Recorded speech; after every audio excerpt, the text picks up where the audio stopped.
Vous pouvez faire des cinnamon buns. Alors, vous prenez un pain qui est déjà congelé ou vous faites votre propre pain. Vous le faites lever. Une fois que c'est levé, vous prenez la pâte et puis vous la tamisez. Je vais essayer de tourner la caméra sur l'autre côté maintenant. Et voilà. Alors, vous prenez la pâte à pain, vous l'étirez.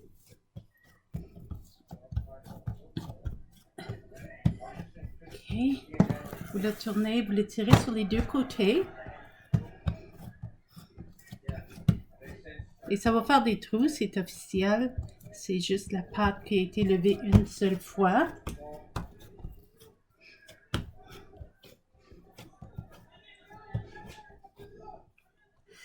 Eh bien. OK. Quand elle est étendue comme tu l'as vu,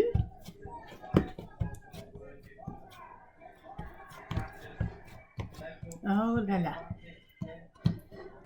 Là, je dois travailler la farine.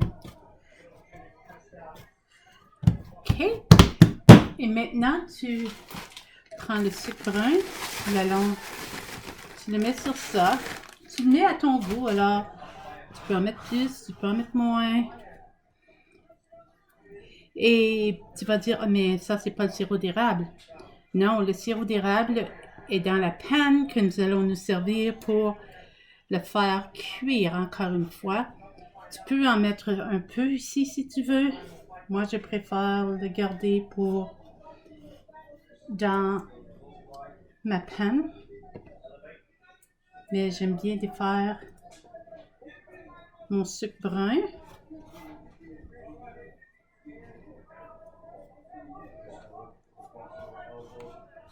Tu vois, un peu partout. OK. Et puis, c'est sûr qu'on doit laver nos mains. Pas besoin de dire ça. Oh, avant les raisins, excuse, la cannelle. Encore une fois, la cannelle, c'est au goût. J'aime beaucoup la cannelle, alors c'est sûr que je vais en mettre plus que tu n'en mettrais.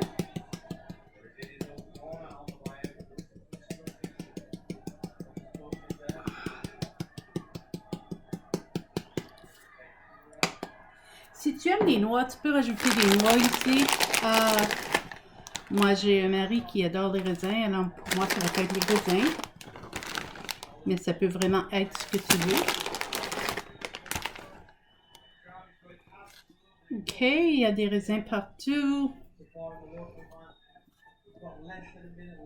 Tu peux mettre des raisins, un noix et puis faire un jeu que celui qui attrape le morceau avec le noix gagne quelque chose. C'est comme tu veux. C'est aussi intéressant que tu peux ou aussi monotone que tu veux. Alors, bon. Alors, ça, c'est fait. Pour moi, j'ai assez de raisin. Peut-être un peu plus, non? Je ne sais pas. Encore une fois, c'est au goût. C'est ce que j'aime de ces recettes. Tu le fais comme ça te tente. Et puis ensuite, tu roules ta pâte. Je pense que je vais la rouler sur ce côté ici. Vu la position de la caméra. Alors, tout ce que tu fais, c'est que tu la roules.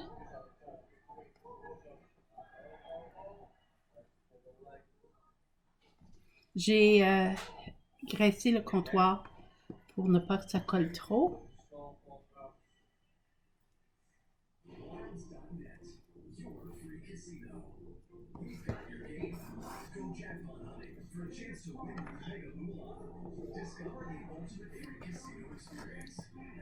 Et voilà.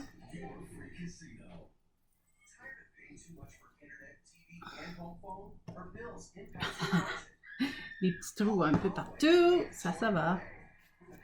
Un peu de sucre, tu peux le remettre ici si tu veux. Ensuite, avec un bon couteau, tu vas le couper.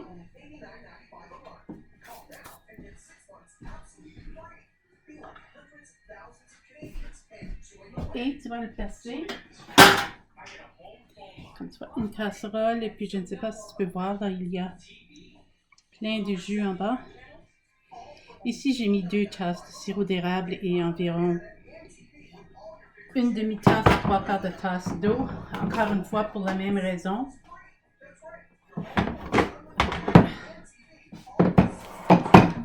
Ça, c'était mon carreau date que je devais bouger là.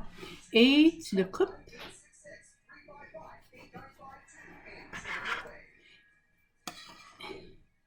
Tu le places dans ceci en t'assurant qu'il y ait de l'espace parce que là, ça va lever. Ça va tripler de grosseur.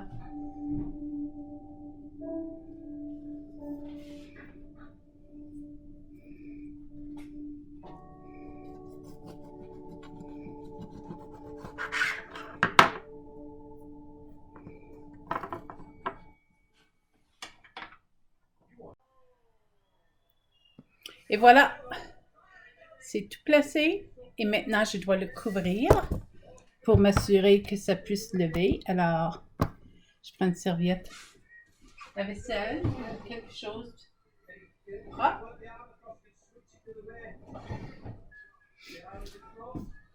Et je le couvre jusqu'à ça l'ait au moins doublé de grosseur.